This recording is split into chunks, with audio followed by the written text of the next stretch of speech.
রাজনীতি করলে তুমি হলে সিট পাবা এই কথা বলে তাকে রাজনীতি করানো যাচ্ছে। আমার যদি প্রত্যেকটা হলে এনাফ পরিমাণ সিট থাকে যে আমি রাজনীতি না করলেও সিট পাবো, তখন তো আর সিটের দোহাই দিয়ে বা সিটের লোভ দেখিয়ে কাউকে রাজনীতি করানো যায় না।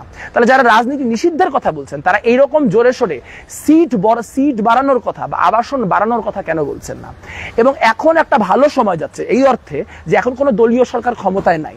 এই অবস্থায় আপনি সবগুলো সংগঠনকে ডাকেন না, সবগুলো সংগঠনকে ডাইকে বরং উল্টা কথা বলেন যে রাজনীতি প্রকাশ্য করতে হবে, আপনার কমিটিতে কারা কারা আছে এবং আপনার কর্মী কারা কারা তার পূর্ণাঙ্গ লিস্ট দিতে হবে, এবং কি কি করা যাবে এবং কি কি করা যাবে না তার একটা চার্টার বানাইতে হবে। সেই চার্টারে সবাই সিগনেচার করার মধ্য দিয়ে এটার পার্ট হবে।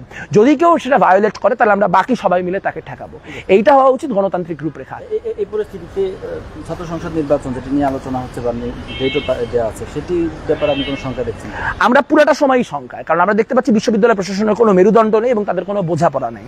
তাদেরকে একদল এক গ্রুপ চাপ দিয়ে যেটা করে তারা সেটা করে, তারপর যখন অন্য আরেকটা গ্রুপ চাপ দিয়ে অন্য কিছু বলে তখন তারা সেটাই করে। তাদের অবস্থা এখন হয়েছে ছেড়ে দে মাকে দেবাচ্ছি। এই জন্য আমরা তাদের সুবিধা করছিলাম, আমরা তাদের 2-3 মাস আগেই বলছিলাম যে আপনারা পদত্যাগ করেন, আমরা আন্দোলন করছিলাম তাদের পদত্যাগের জন্য, কিন্তু তারা তো আসলে তারা পারতেছেন না, আবার ছাড়তেও পারতেছেন না। এটা খুব বিপজ্জনক পরিস্থিতি।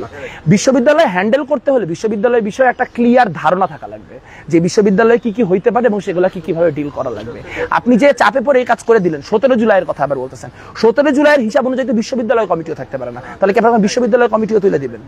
আপনি এতদিন পর্যন্ত বিশ্ববিদ্যালয়ের যে ছাত্র সংগঠনগুলি সেগুলিকে স্টেক হোল্ডার হিসেবে একনলেজ করলেন, এখন আপনি করতেছেন না। হলে কমিটি বন্ধ হয়ে গেলে, হলে প্রকাশ্য রাজনীতি বন্ধ হয়ে গেলে সংকট যেটা হবে তাতে কিন্তু হলে ছাত্র দলও উঠে যাবে না, ছাত্র শিবিরও উঠে যাবে না, অন্যান্য সংগঠনের আনাগোনাও বন্ধ হবে না, বরং যেটা হবে রাজনীতি গুপ্ত হবে। রাজনীতি গুপ্ত হলে কেউ আর কোনো দায়িত্ব গ্রহণ করবে না। যদি কেউ দায়িত্ব গ্রহণ না করে তাহলে আপনি তোফাজ্জল হত্যাকাণ্ডের মতো ঘটনা আবার দেখতে পাবেন। কারণ তখন কেউ একটা হত্যাকাণ্ড করলে আপনি সেই দল সংগঠনের লোককে যাই ধরতে পারতেছেন না যে আপনি কেন এই কাজে সহায়তা করলেন, বা আপনি তখন সেই সংগঠনের বিরুদ্ধে কোনো ব্যবস্থাও গ্রহণ করতে পারতেছেন না। এক ছাত্র শিবিরের গুপ্ত রাজনীতির কারণে বিশ্ববিদ্যালয়ের পরিস্থিতি এত ভয়াবহ। গতকালকে যে সিদ্ধান্ত নেওয়া হলো সেটি যদি বলবৎ হয় তাহলে শুধু ছাত্র শিবির না, ছাত্র দল, ছাত্র ইউনিয়ন, ছাত্র ফেডারেশন সবাইকে গুপ্ত রাজনীতি করতে হবে। এখন এই গুপ্ত রাজনীতিকে প্রণোদনা দেওয়া কিভাবে বাংলাদেশের জন্য ভালো হইলো এটা আমরা নিশ্চিত না।